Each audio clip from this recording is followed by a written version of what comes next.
নমস্কার। বিগত ১-২ সপ্তাহ আমি আপনাদের সামনে ভিডিও আনতে পারিনি। তার ওয়ান অফ দ্য একটা অনেকগুলো কারণ ছিল। শরীরটা একটু খারাপ ছিল। তাছাড়া একটু পার্সোনাল কাজও ছিল তার জন্যে। তবে আজকের এই ভিডিওতে কিন্তু ডিটেইলস আমি বলবো এবং এই যে ১-২ সপ্তাহ আমি ছিলাম না, কিন্তু যারা আমার ভিডিও বা চ্যানেলটা ফলো করেন তাদের কিন্তু অসুবিধা একদমই হওয়ার কথা নয়। কেন বলছি এই কথা? মন দিয়ে শুনবেন। আগে দেখুন, আমি এই চ্যানেলে যে লাস্ট ভিডিওটা দিয়ে গেছিলাম, যেটা ১৩ দিন আগের ভিডিও, যে ইন্ট্রাডে না সুইং ট্রেডিং কোন সময়ে, মানে এই সময়ে কোনটা ভালো। দেখুন, আমি সাধারণত এই ধরনের মানে কি বলে ক্যাপশন দিয়ে ট্রেডিং বলি না। আর ইন্ট্রাডে এই কথাটা তো খুব কম সময়ই আমার টাইটেল এবং মানে মেন থাম্বনেলে খুব কম সময়ই পাবেন। ঠিক আছে? ইন্ট্রাডে এবং এবং তার মানে কি, এই ভিডিওতে আমি জোর দিয়ে বলেছিলাম যে এই সময় সুইং ট্রেডিং থেকে একটু বিরত থাকার সময়। আমি পার্সোনালি একটু বিরত থাকছি। মানে বিরত থাকা মানে একদম হয়তো ছেড়ে দেওয়া নয়, যে হয়তো আগে ২ সপ্তাহে হয়তো ১০টা সুইং ট্রেড করতাম বা ৬টা সুইং ট্রেড করতাম, এখন সেটা হয়তো ২টো সুইং ট্রেড করব, বা সেক্ষেত্রে পজিশন সাইজ হয়তো ৩ ভাগের ১ ভাগ রাখবো। এরকম বেশিরভাগ আমি এখন একটু ফোকাস করব ইন্ট্রাডে ট্রেডিংয়ের উপর। প্লিজ মনে থাকলে এই কথাটা নিচে ভিডিওর নিচে লিখুন, যে হ্যাঁ দাদা মনে আছে, হ্যাঁ সঞ্জয় মনে আছে। আমি কিন্তু এই কথাটাই বলেছিলাম ১৩ দিন আগের ভিডিওতে। সেই ভিডিওটায় খুব একটা বেশি আমি রেসপন্স পাইনি। এটাই হয় যখন ক্যাপশন খুব একটা চমক না থাকে, অনেকে হয়তো ক্লিক করে না। আমি যদি এটাই চমক দিয়ে লিখতাম যে এই কাজটা করলে হয়ে যাবেন কোটিপতি, তাহলে হয়তো অনেক ভিডিওতে ক্লিক পেতাম। কিন্তু আসল কাজের কাজটা যদি দেখেন, সেটা প্লেন সিম্পল ভাষায় থাকে। আজকে দাঁড়িয়ে যদি দেখে মনে হয় এই ১৩ দিন ধরে যারা সুইং ট্রেডিং একটু স্টপ রেখেছে, হ্যাঁ নিজের স্কিল অনুযায়ী সময় অনুযায়ী ইন্ট্রাডে করতে পারেন, যারা পারেন, যাদের সময় সুযোগ আছে, কিন্তু অফিস কাছারি ৯টা ১০টার ডিউটি থাকলে তো অবশ্যই করতে পারবেন না। ঠিক আছে, তাহলে ১৩ দিন তাহলে চুপচাপ বসে থাকবেন, সুইং ট্রেডিংটা করবেন না। যারা লং সাইডে সুইং ট্রেডিং করেন তাদের জন্য বলছি, তাদের জন্য দেখুন মোটামুটি তারা কিন্তু পয়সাটা সেভ করে গেছে অ্যাটলিস্ট। কেন, এই যে ১৩ দিন, যে ২ সপ্তাহ ছিল, সেটা কিন্তু বাজারে সুইং ট্রেডারদের পক্ষে ভালো ছিল না। তাহলে আজকের ভিডিওটা কিন্তু মন দিয়ে শুনবেন, না হলে ১৩ দিন আগে যে কথাগুলো বলেছিলাম সেটা যদি অনেকে মিস করে গেছেন এবং আজকে হয়তো পস্তাচ্ছেন, আজকে যাতে সেটা করতে না হয় আজকের ভিডিওটা মন দিয়ে দেখবেন। মার্কেট অ্যানালিসিস তো থাকবে, সেক্টরাল অ্যানালিসিস থাকবে, তার সাথে বিভিন্ন সেক্টর নিয়ে আলোচনা করব। মন দিয়ে শুনবেন। ট্রেডার এবং ইনভেস্টররা এই যে ফল একটা হচ্ছে, বেসিক একটু ভয় পাওয়ার কি দরকার আছে সেটা। প্লাস ১৩ দিন আগে আমি কি করে মানে আপনাদের সাবধান করেছিলাম, কি এমন বুঝেছিলাম যেখানে আমার মনে হয়েছিল যে এখন ইন্ট্রাডে টুকটাক করা যায়, ঠিক আছে, কিন্তু সুইং ট্রেডিংটা অ্যাভয়েড করা উচিত। মেন জোর ছিল সুইং ট্রেডিংটা অ্যাভয়েড করা বা কম করা উচিত। ঠিক আছে, সেই ব্যাপারটা নিয়েও একটু আলোচনা করব, যাতে নিজেরাও ব্যাপারটা বুঝতে পারেন এবং পরে নিজে থেকে ডিসিশন নিতে পারেন। আসুন মার্কেটে আসি। ভিডিওটা ভালো লাগলে একটু লাইক করে দেবেন। সাবধান বাণীটা ১৩ দিন আগের যদি মনে থাকে, যদি মনে থেকে থাকে, একটু নিচে প্লিজ কমেন্ট করে জানাবেন। দেখুন, মার্কেটে না চার্ট তো ঠিক আছে, চার্ট নিচের দিকে দেখুন যাচ্ছে, এটা মানে আমি আপনি সবাই চার্ট খুললেই বুঝতে পারবো, ডেইলি চার্ট আপনার সামনে ওপেন আছে। কিন্তু কয়েকটা ইম্পর্টেন্ট তথ্য আপনার সামনে তুলে ধরছি। প্রথম কথা, আমি একটু উইকলি চার্টে আসছি। হ্যাঁ, গল্পটা অন্য রকমভাবে একটু বোঝার চেষ্টা করবেন। উইকলি চার্টে দেখুন ১, ২, ৩, ৪, ৫, এই সপ্তাহটা সবে শুরু হয়েছে। আজকের দিনটা মানে এই উইকে কি হবে জানা নেই, কিন্তু বিগত ৪ উইক ধরে মার্কেট শুধু রেড ক্যান্ডেল তৈরি করছে। ৪ উইক ধরে রেড ক্যান্ডেল তৈরি করা is not matter of joke. ঠিক আছে, আগে একবার হয়েছিল, রিসেন্টলি যদি বলেন ৪ উইক ধরে রেড ক্যান্ডেল, তাহলে এখানে যেটা সেপ্টেম্বর অক্টোবরে ১, ২, ৩, ৪। তারপর আমি যদি দেখি ৪টে রেড ক্যান্ডেল তেমন পাচ্ছি না। হ্যাঁ, পিছনে হয়তো গেলে আরও পাবো, কিন্তু ৪টে পরপর রেড ক্যান্ডেল আপনি কি খুঁজে পাচ্ছেন? শুধু এই জায়গাটায় পেয়েছি, এই জায়গাটায় পেয়েছি, তার আগে কিন্তু পাইনি।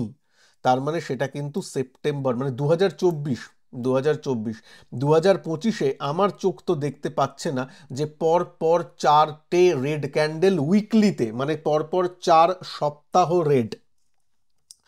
ঠিক আছে, এটা একটু মাথায় রাখবেন। তার মানে কি, স্ট্রাকচার কি চেঞ্জ হচ্ছে, একটু সাবধান হতে কি আমাদের হবে? মার্কেট বলছে যে সাবধান হও, এই ভিডিওতে জানাবো, মন দিয়ে ভিডিওটা দেখতে হবে। আচ্ছা, আর আজকে অনেকদিন বাদে আসছি, একটু হয়তো ভিডিওর লেন্থটা বড় হতে পারে, কিন্তু ধৈর্য ধরে দেখলে ফল যে পাবেন সেটা তো বলা বাহুল্য, আশা করা যায়। কারণ দেখতেই পাচ্ছেন 13 দিন আগে যারা এই ভিডিওটা মন দিয়ে একটু শুনেছিল তারা কিন্তু অনেক বেঁচে গেছে। দেখুন, প্রথম কথা, চারটে রেড ক্যান্ডেল হচ্ছে, তার সাথে সাথে এটা যেমন একটা খারাপ দিক, তার সাথে সাথে এটাও একটা দিক যে এফআইআইরা কন্টিনিউয়াস সেল করছে। আমরা সবাই জানি এফআইআইদের, বিভিন্ন নিউজ চ্যানেল নিশ্চয়ই ফলো করেন, যে এফআইআইদের নেট লং পজিশন ইন্ডেক্স লেভেলে প্রচুর কমে গেছে, প্রচুর কমে গেছে, আমিও সেটা মানছি, কিন্তু তা সত্ত্বেও তো সেলিং আসছে। গতকাল, আজকের আমি ডেটা এখনো জানি না, গতকাল মোটামুটি 5-7 হাজার কোটি টাকার সেলিং করেছে, মানে ফিউচার মার্কেট আর আমি ক্যাশ মার্কেট ধরুন যদি মিলিয়ে দেখি। তো এই ধরনের হেভি সেলিং, এত এত কম লং পজিশন থাকা সত্ত্বেও সেলিংটা করছে, সেটা তো একটু মানে কি বলে, একটু চিন্তার বিষয়। হ্যাঁ, ডিআইআইরা বাই করছে, ঠিক আছে, সেটা তো তারা করবে, তাদের ধর্ম করা, কিন্তু এফআইআইরা যদি না থাকে বাজারে, তাহলে বাজার কিন্তু মানে উপরের দিকে যাওয়াটা মুশকিল হয়ে পড়ে। এইবার আমি আসি, এটা একটা দিক। আরেকটা যেটা খুব ইম্পর্টেন্ট কারণ, আপনার তো মনে হবে বাজার এরকম করছে কেন, আরেকটা যেটা খুব ইম্পর্টেন্ট কারণ সেটা হচ্ছে রেজাল্ট। এই যে এখন Q1-এর রেজাল্ট আসা শুরু করেছে, কোম্পানির রেজাল্টগুলো বেশিরভাগ ক্ষেত্রে কিন্তু খারাপ হচ্ছে। হ্যাঁ, 10টার রেজাল্ট বেরোলে 2টো কোম্পানির রেজাল্ট হয়তো ভালো হচ্ছে, কিন্তু 8টা কোম্পানির রেজাল্টই খারাপ হচ্ছে, বা স্ট্রিট যেমন এক্সপেক্ট করেছিল সেই তুলনায় খারাপ হচ্ছে। ভালো ভালো কোম্পানি যেগুলো আপনারা মোটামুটি অনেকে ফলো করেন তাদের কথা বলি, ইনফোসিস, টিসিএস রেজাল্ট খুব একটা মনোপযোগী হয়নি, ঠিক আছে, যদিও ইনফোসিসেরটা একটু ধর্তব্যের মধ্যে, কিন্তু টিসিএস এরটা হয়নি। এবং টিসিএস এই আজকে খবর এসেছে, নিশ্চয় জানেন, 12,000 থেকে 14,000 কর্মী ছাঁটাই করেছে, এবং কর্মীরা কিন্তু মিড লেভেল, সিনিয়র লেভেলও তার মধ্যে আছে।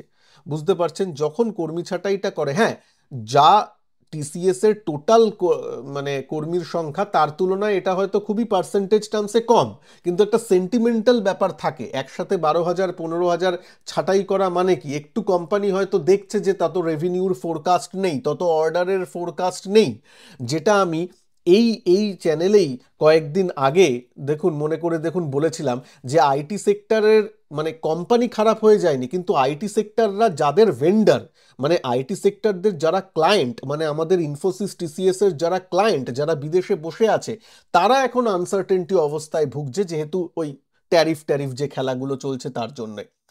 তো তার জন্য একটা এফেক্ট কিন্তু এসেছে, ওই আনসার্টেনটির জন্য অর্ডার ভিজিবিলিটি কমেছে, তার জন্যই কিন্তু টিসিএস, ইনফোসিস বা আইটি সেক্টর একটু নিচে দাঁড়িয়ে আছে, এবং লোক ছাঁটাই, কর্মী ছাঁটাই, এই ব্যাপারগুলো হচ্ছে।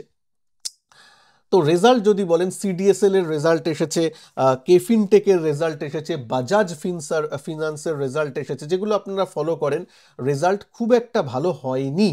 হ্যাঁ, ভালো কোম্পানির রেজাল্ট ওঠানামা করে, এমন কিছু ব্যাপার নয়, আবার ঠিক রিকভারি করে নেয়, সেটা আমিও জানি, আপনারাও জানেন, কিন্তু ওই যখন একটু খারাপ রেজাল্ট হয় তার একটু নেগেটিভ রিয়াকশন তো হবেই, এবং পুরো বাজারের সেন্টিমেন্টটাও তা নিয়ে হয়। ব্যাংকিং সেক্টরেরও রেজাল্ট খুব একটা ভালো হয়নি, আইডিএফসি ফার্স্ট ব্যাংকের রেজাল্ট ভালো হয়নি, কোটাক ব্যাংকের রেজাল্ট ভালো হয়নি, এক্সেট্রা এক্সেট্রা, অনেক কিছু আছে। হ্যাঁ, একটা দুটো কোম্পানির রেজাল্ট ভালো হয়েছে, সেটা আলাদা ব্যাপার।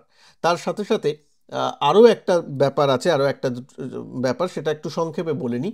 আর পাওয়ার, রিলায়েন্স পাওয়ার, যেটা অনিল আম্বানি গ্রুপের কোম্পানি, জানেন সেখানে ইডির রেড হয়েছে, ছাপামারি যাকে বলে, তো সেটাও একটা সেন্টিমেন্টাল খারাপ, তাই জন্য দেখবেন 70-75 টাকায় যে স্টক ট্রেড করছিল, সেই স্টক কমে 55 টাকায় চলে এসেছে। এই ধরনের সার্ভেলেন্স বা ইডির রেড, এগুলো বাজার পছন্দ করে না, সেইগুলোও হয়েছে। দেখতে গেলে ঘুরিয়ে ফিরিয়ে যদি দেখেন, আমি আরও স্টকের নাম নিচ্ছি না, বিভিন্ন রেজাল্ট কোম্পানির কিন্তু ভালো হয়নি Q1-এ, এবং যার জন্যে কিন্তু আরও সেন্টিমেন্টটা খারাপ হয়েছে বাজারে। এই জন্য কোনো একটা উঁচু লেভেলে যখনই একটু মুভ আসছে, সেলিং উপরের থেকে চলে আসছে, সেলিং প্রেশারটা কিন্তু বাজার পাচ্ছে। তো এই ব্যাপারটা গেল মোটামুটি একটু খবর। একটু বলে রাখি যে ট্রেড লেভেলে, ট্রেড ডিল যে এইসব নিয়ে কথা হচ্ছে, তা নিয়ে কি হচ্ছে। ইউএস এর দিকে যদি দেখেন, ইউএস বিভিন্ন দেশের সাথে মাঝে মাঝে ট্রেড ডিল কিন্তু সাকসেস হচ্ছে। ইউরোপিয়ান ইউনিয়নের সাথে রিসেন্টলি ওদের ট্রেড ডিল ফাইনালাইজ হয়েছে, ঠিক আছে। জাপানের সাথে ভালো হয়েছে, চীনের সাথেও শোনা যাচ্ছে যে অগাস্টের 12 তারিখ বা তার আগে একটা ব্যাপার কিছু হতে পারে, ট্রাম্প যা ঘোষণা করেছেন সেই অনুযায়ী বললাম। ইন্ডিয়ার সাথে কিন্তু এখনো সেই অর্থে কনফার্ম কিছু খবর আসেনি। দেখুন, যদিও জানেন ইন্ডিয়ার প্রতিনিধি ইউএসএ অনেকবার গেছেন, ইউএসের প্রতিনিধিও আমাদের দেশে অনেকবার এসেছে, এরকম অনেকবার আলোচনা ডিসকাশন হয়েছে এবং অনেকবারই শোনা গেছে যে একদম ফাইনাল স্টেজে এসে গেছে, একদম ফাইনাল স্টেজে এসে গেছে। কিন্তু সেই ফাইনাল স্টেজে এসে যাওয়ার পর যে ওই শিলমোহরটা লাগানো যে হ্যাঁ এখন হয়ে গেল ডিল, এত পার্সেন্ট রেট ডিল হয়ে গেল, এই কথাটা কিন্তু এখনো শোনা যায়নি, যেটা কিন্তু বাজারের দিকে একটু অস্বস্তিকর ব্যাপার। যত ডিলে হয় তত একটু বাজার স্পেকুলেট করে যে তার মানে হয়তো ডিলটা অতটা আলোচনাটা অতটা ফলপ্রসূ হচ্ছে না, এক্সেট্রা এক্সেট্রা, এই ব্যাপারগুলোও থাকে। তো এই জন্যই একটু ব্যাপারটা আসছে। প্লাস আরেকটা যে ব্যাপার, এই যে Q1-এর রেজাল্টগুলো যে খুব একটা ভালো আসছে না, এতে বাজারের একাংশ মনে করতেই পারে বা করছেও যে হয়তো কি স্লোডাউন আসছে ইকোনমিতে, আবার একটু কি স্লোডাউন ভারতের ইকোনমিতে আসছে, যার জন্য এই ব্যাপারটা হচ্ছে। তো এই ব্যাপারগুলো কিন্তু থাকে এবং যেটা হচ্ছে এর মধ্যে একটা ভালো দিক আছে যে এফটিএ, জানেন ইউকের সাথে ফ্রি ট্রেড এগ্রিমেন্ট সাইন হয়েছে ইউকের সাথে, তো সেটা একটা পজিটিভ দিক। যদিও ঠিক আছে ইউকে, হ্যাঁ একটা ইকোনমি ঠিক আছে, বড় ইকোনমি আছে, কিন্তু ঠিক আছে ব্রিটিশদের অনেকেই মানে ওরা যে কিভাবে আমাদেরকে দেখে এবং আমাদের ভালোর জন্যে কাজ করবে এটা খুব একটা মনে হয় না। তবে দেখুন ওই যেমন রাজনীতিতে কেউ অছুত নেই, তেমনই বিজনেসে কেউ অছুত বলে কেউ হয় না। সুতরাং যেখানে আমাদের ভালো, আমাদের উইন উইন সিচুয়েশন, এবং এফটিএর যে ডিলগুলো হয়েছে ভারতের পক্ষেও অনেক কিছু ডিল রয়েছে ওই এফটিএতে, সুতরাং উইন উইন সিচুয়েশন, এটা ঠিক আছে। এইটা একটা পজিটিভ দিক। তো যাই হোক, এই সব মিলিয়েই যদি দেখেন এখন পজিটিভ খবরগুলো একটু কম হচ্ছে বা বাজার তাতে কম রিয়্যাক্ট করছে, নেগেটিভ সংখ্যাগুলো একটু বেশি আসছে, যেহেতু তার মেন হচ্ছে রেজাল্ট। দেখুন ফান্ডামেন্টালকে ইগনোর করে তো কোনোদিন টেকনিক্যাল বাড়তে পারে না, একটা জায়গায় গিয়ে সে দাঁড়াবেই। সুতরাং ফান্ডামেন্টালটা দেখতে হবে, রেজাল্টগুলো একটু এই কোয়ার্টারে খারাপ আসছে। এবার চট করে আমি দেখে নেব, একটু সেক্টরাল অ্যানালিসিসটা করব। তার আগে ভিডিওটাকে আবার একটু লাইক করে দিন ভালো লাগলে, আর তার সাথে সাথে যারা চ্যানেলে নতুন এখনো চ্যানেলকে সাবস্ক্রাইব করেননি প্লিজ চ্যানেলকে সাবস্ক্রাইব করে বেল আইকনকে প্রেস করে দিন, যেখানে কিন্তু অনেক মানে নতুন নতুন ইনফরমেশন আপনাদের সামনে আমি তুলে ধরি। তার সাথে সাথে যারা এখনো ফ্রি টেলিগ্রাম গ্রুপে জয়েন করেননি, এই ভিডিওর ডেসক্রিপশন বক্স এবং ফার্স্ট কমেন্ট সেকশনে আমি পিন করে দিয়েছি, সেখানে টেলিগ্রাম চ্যানেলের ফ্রি লিঙ্ক পেয়ে যাবেন। তার সাথে সাথে আমার সঞ্জয় টক্স অ্যাপেরও লিঙ্ক পেয়ে যাবেন, যেটা গুগল প্লে স্টোর থেকে ফ্রি ডাউনলোড করে নিতে পারেন, যেখানে আমার অনেক ফ্রি কন্টেন্ট থাকে। তার সাথে সাথে বিভিন্ন কোর্স আমি যখন লঞ্চ করি সেগুলোরও নোটিফিকেশান বা সেগুলোও ওখানে চলে আসে। আচ্ছা, আর একটা কথা বলে রাখি আপনাদের জন্য, কিন্তু এই যে দেখুন এইখানে আমি বলেছিলাম যে ইন্ট্রাডে নাকি সুইং কোনটা ভালো। এবার অনেকে হয়তো আছেন যেখানে ইন্ট্রাডে ট্রেডিংটা অতটা মানে জানেন না বা করতে পারেন না, অনেকের প্রশ্ন এসছে আপনি তো বললেন কিন্তু ইন্ট্রাডে একটু শিখতে চাই। ইন্ট্রাডে নিয়ে খুব রিসেন্টলি আমার সেপ্টেম্বরে কোর্স আসতে চলেছে, সেই সম্বন্ধেও পরে কোনো একটা ভিডিওতে আলোচনা থাকবে। অ্যাপটা ডাউনলোড করে রাখুন, যার লিঙ্ক ভিডিও ডেসক্রিপশন বক্স এবং ফার্স্ট কমেন্ট বক্সে দেওয়া আছে। ইন্ট্রাডে স্টক নিয়ে কিন্তু বা ইন্ট্রাডে ট্রেডিং নিয়ে একটা ডিটেইলড কোর্স আসতে চলেছে আপনাদের সাথে, এবং খুব রিজনেবল প্রাইসের মধ্যে থাকবে, এই গ্যারেন্টিও আপনাদেরকে আমি দিলাম। আচ্ছা, এবার আসি যে ব্যাংক নিফটি। ব্যাংক নিফটি দেখুন, যদি একটু সেক্টরাল অ্যানালিসিসে যাই, ওই ব্যাংক নিফটির এটা উইকলি চার্টে দেখছেন 4 উইক একদম রেড। যদিও এই বিগত উইকে একটু দাঁড়াবার প্রবণতা দেখিয়েছিল, আজকে কিন্তু আবার একটা আগের উইকের লো ভেঙে ট্রেড করেছে, যেটা কিন্তু খুব একটা ভালো দিক নয়। মানে এই উইকটা এখনো শেষ হয়নি, আমি জাস্ট প্রিএম্প্ট করে বলছি, আজকের যা চার্ট হয়েছে এই উইকটা শেষ হয়নি। হ্যাঁ, সুতরাং বলবেন না আপনি বললেন এই উইকে লো ভেঙেছে, না, মানে এই উইকলি ক্যান্ডেল এখনো শেষ হয়নি, আপাতত আজকের দিনের যা হয়েছে। সেটা নিয়ে। আমি যদি ইন্ডিয়া ভিক্স দেখি, একসময় 10-এ নেমে গেছিল, এখন আবার 12-তে এসেছে, তার মানে একটু ভোলাটিলিটিটা বাড়ছে। স্মল ক্যাপ ইন্ডেক্স যদি দেখেন, উইকলি ক্যান্ডেল এটা, এবার আমি একটু ডেইলিতে শিফট হয়ে যাই। ডেইলিতে যদি দেখেন, হ্যাঁ একটা এরকম এম প্যাটার্ন করে ডাবল টপ বলতে পারেন, বা একটু দেখতে গেলে ট্রিপল টপ টাইপেরও হয়ে যেতে পারে। এইটা মানে খুব একটা দূরে তো এর থেকে যায়নি, এবং সেখান থেকে কিন্তু একটা নিচের দিকে এসেছে, অ্যাটলিস্ট ডাবল টপ করেছে, এম প্যাটার্ন যাকে আমরা বলি, এম প্যাটার্ন করে নিচের দিকে এসেছে। সুতরাং প্যাটার্ন অনুযায়ী বা চার্ট অনুযায়ী কিন্তু ভালো নয়, আগের উইকের লো ভেঙে আজকে ট্রেড করেছে, সুতরাং সেটাও কিন্তু খারাপ বলতে পারেন। আচ্ছা, স্মল ক্যাপ ইন্ডেক্স দেখি। স্মল ক্যাপ ইন্ডেক্সে আসে, স্মল ক্যাপ ইন্ডেক্স তথই বছর ওই এম প্যাটার্নের মতো করে নিচের দিকে এসেছে, আগের উইকের লো ভেঙে আজকে ট্রেড করেছে। সুতরাং মানে বিয়ারিশ টু সাইডওয়েজ সেন্টিমেন্ট থাকবে, বুলিশ সেন্টিমেন্ট চার্ট অনুযায়ী শর্ট টার্ম যারা ট্রেডিং করেন সেটা তো চার্টে দেখা যাচ্ছে না আপাতত। কালকে এবার চার্ট কি হবে সেটা আলাদা ব্যাপার, কিন্তু আজকের যা চার্ট তৈরি হয়েছে তাতে টেকনিক্যাল অ্যানালিসিস অনুযায়ী আমি মতামত জানাচ্ছি, কোনো রকম ফিনান্সিয়াল অ্যাডভাইস নয়, একদমই জাস্ট স্টাডি পারপাসে বলছি, নিজেরা স্টাডি করবেন নিজেদের পারপাসে। ওকে, যদি আইটি ইন্ডেক্স দেখি, প্রচণ্ড উইক, এই জন্যই বলছি আইটি ইন্ডেক্সে যদি কারোর প্রফিট থেকে থাকে, একটু অ্যানালিসিস করবেন, একটু স্টাডি করবেন যে সেগুলো থেকে একটু বেরিয়ে ডাইভার্সিফাইড সেক্টরে চলে যাব কিনা, বা ডাইভার্সিফাইড মিউচুয়াল ফান্ডে চলে যাব কিনা। হ্যাঁ আমি জানি আইটির ভবিষ্যৎ আছে, আইটি ছাড়া কোনো টেকনোলজি হয় না, কিন্তু যতই হোক এই যে কর্মী ছাঁটাইয়ের ব্যাপারগুলো আসছে, এআই এর প্রভাবগুলো আসছে, এইটা একটু আইটির রেজাল্টগুলোকেও মার খাচ্ছে। সুতরাং তার জন্য একটু কশাস থাকি। আমি ডাইভার্সিফাইডে থাকলাম, ধরুন মিউচুয়াল ফান্ড কেউ করছে, আমি ডাইভার্সিফাইড মিউচুয়াল ফান্ডে থাকলাম, যদি আইটি ভালো করে তাহলে তো ফান্ড ম্যানেজার নিজেই আইটিকে ওখানে নিয়ে নেবে, আমার তো চিন্তার কারণ নেই। বা ডাইভার্সিফাইড মানে ইন্ডেক্স ফান্ডে থাকলেও সেখানেও তো আইটির এক্সপোজার একটা পরিমাণে আছেই, তাই না? আচ্ছা, সিএনএক্স ফার্মা ইন্ডেক্স কিন্তু এর মধ্যে ভালো করছে।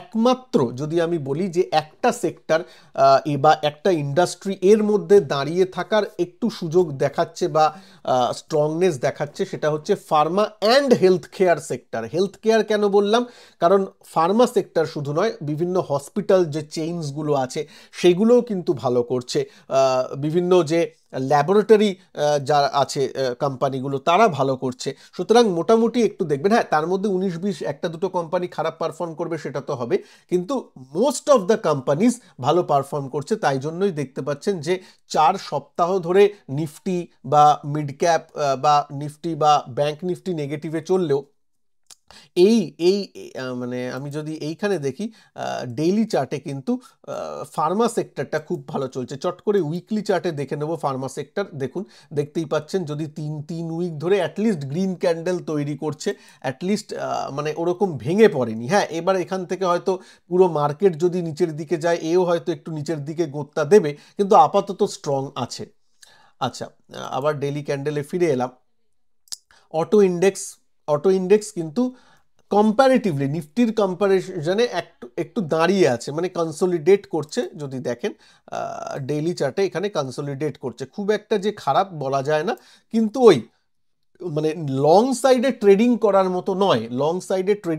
মতো নয়, তাহলে আমি নিফটি চার্ট আরেকটু অ্যানালিসিস করব যে এখন লেভেলগুলো কি আসছে। এই ভিডিওতে একটু ধৈর্য ধরুন, একটু সেক্টরটা বলে নিই, আবার আমি নিফটির চার্টে আসবো।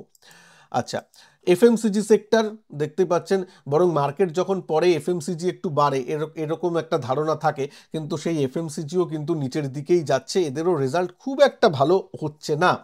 মেটাল সেক্টর খুব ভোলাটাইল এবং সেই নিচের দিকে তেমন মোমেন্টাম আপসাইডে কিন্তু নেই।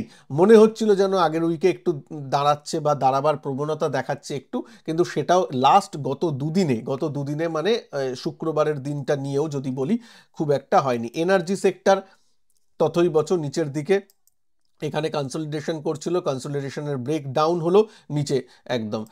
সিএনএক্স রিয়ালিটি একদম হুড়হুড় করে নিচের দিকে, আগে আউট পারফর্ম করেছিল, তারপর সাইডওয়েজ থেকে ডাউন। ওকে, যদি দেখেন নিফটি ডিফেন্স ইন্ডেক্সও কিন্তু অনেক নিচে গেছে এবং এখানে দেখুন এইটা এসএল আমি লিখে রেখেছিলাম, যেখানে আমার এখানে লং সাইডে যে পজিশনগুলো ছিল ওই সিজ ফায়ারের পরে, অবশ্যই এই এসএল এর এই দাগটা আমি কিন্তু আপনাদের সাথে বহুদিন আগের থেকে টানা আছে। আপনি লাস্ট আমার যখন ডিফেন্স করা আছে তখন থেকে দেখবেন এরকম এসএল টানা আছে, যারা নিচ থেকে ওই হচ্ছে ট্রেলিং স্টপ লস যাকে বলে। তো আশা করি সেই স্টপ লসগুলো আমার পার্সোনালি হিট অনেক আগে মানে হয়েছে, দেখতেই পাচ্ছেন এইসব জায়গায়। সুতরাং এখন ডিফেন্সে আর ট্রেডিং এক্সপোজার আমার নেই, সেটা বলাই বাহুল্য। যাই হোক, এবার আবার নিফটিতে আসি এবং আবার মনে করিয়ে দিচ্ছি আপনাদের, এটা কিন্তু আমি ইউটিউবে এসে বলেছিলাম, আপনাদের কোনো অ্যাডভাইস দিচ্ছি না, অ্যাডভাইস দেওয়ার আমার ইচ্ছাও নেই, কারণ অ্যাডভাইস আমি দিতেও পারি না। আপনি তো নিশ্চয়ই আপনার মতো করে বুঝে শুনে কাজ করবেন। আমি শুধু বলে দিই আমি কি করছি, যেটাকে এখানে ক্লিন বলা ছিল যে আমি কিন্তু এখন ইন্ট্রাডের উপর একটু ফোকাস করব, যেহেতু আমার সময় সুযোগ আছে, আমি যেহেতু ফুল টাইম ট্রেডার, কিন্তু আমি সুইং ট্রেডিং থেকে কম করছি বা বিরত থাকছি, বা করলেও খুব কম করছি। ঠিক আছে, তা সেইটা যারা মেনেছেন বা একটু বুঝেছেন 13 দিন ধরে, কিন্তু তাদের অল্প হলেও অনেকটা সেভ হয়েছে কম্পেয়ার টু আদার্স বলে আমার পার্সোনাল ধারণা। কারণ এই যে 13 দিন ছিল বা 2 সপ্তাহ ছিল, সুইং ট্রেডারদের জন্য কন্ডিউসিভ মার্কেট ছিল না। ইন্ট্রাডেতে নিজেদের মতো একটু যারা স্কিল আছে, আবার বলছি যাদের স্কিল আছে, যারা জানেন বিষয়টা, সময় আছে, মেন হচ্ছে সময়। এই নয় যে আপনি ক্লায়েন্ট মিটিংয়ে ইন্ট্রাডেতে পজিশন নিয়ে ক্লায়েন্ট মিটিংয়ে চলে গেলেন, যেখানে মোবাইলই অন করতে পারবেন না, ওরকম ধরনের ট্রেড হয় না, ওটা তো গ্যাম্বলিং হয়ে গেল। যাদের সময় আছে, স্কিল আছে, তারা ইন্ট্রাডে করলেন, মাঝে মাঝে শর্ট কিছু করলেন, যখন মার্কেট নিচে যাচ্ছে লং করলেন, চার্ট দেখে ডিসিশন নিলেন, সেগুলো ঠিক আছে। রিস্ক পজিশন মেনটেন করে, পজিশন সাইজ মেনটেন করে, ওই অযথা অনেক লেভারেজ নিয়ে নিলাম তা না নিয়ে যারা কাজ করছেন তারা ঠিক আছে। যদি এগুলো ডিটেলসে শিখতে চান, প্লিজ মানে এনরোলমেন্ট শুরু হয়ে যাবে আমার অগস্ট থেকে। সেপ্টেম্বরে আমি কিন্তু চালু করছি ইন্ট্রাডের জন্য কোর্স, এবং আমার লাইফে, বা আমার লাইফে বলবো না, আমার এই রিসেন্ট যতদিন ইউটিউবে আছি, ইন্ট্রাডে স্পেসিফিক এই কিন্তু প্রথম কোর্স। সুতরাং আপনারা সবাই হয়তো এক্সাইটেড থাকবেন। ইন্ট্রাডে যারা ভালোবাসেন তাদের জন্য আছে। অ্যাপটা ডাউনলোড করে রাখবেন, সঞ্জয় টক্স অ্যাপ, যেটা গুগল প্লে স্টোরে পাবেন, লিঙ্ক এই ভিডিও ডেসক্রিপশন বক্স এবং ফার্স্ট কমেন্ট বক্সে দেওয়া আছে। নিফটির রেঞ্জটা কুইকলি বলে নেব, সেটা হচ্ছে নিচের দিকে এখনো যে এই বক্সটা আছে, যেটা 24,500, 24,400 থেকে 24,500, একটু 100 পয়েন্টের একটু গ্যাপ দিতে হবে। 24,400 থেকে 24,500 এই লেভেলটা একটু ইম্পর্টেন্ট।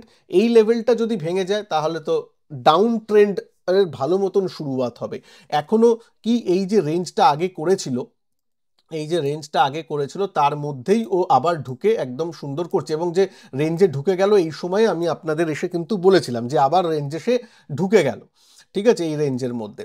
তারপরে এখন নিচের দিকে গেছে, তারও অ্যালার্ট ছিল যে আমি সুইং ট্রেড থেকে এখন কম বা বিরত থাকাটা ভালো, সেগুলো। আবারও বলছি, যদি এই লেভেলও ভেঙে যায় তাহলে কিন্তু মার্কেটের একটু স্ট্রাকচার ব্রেকডাউন টাইপের হবে, তখন কিন্তু বিয়ারিশ সেন্টিমেন্ট শুরু হয়ে যাবে।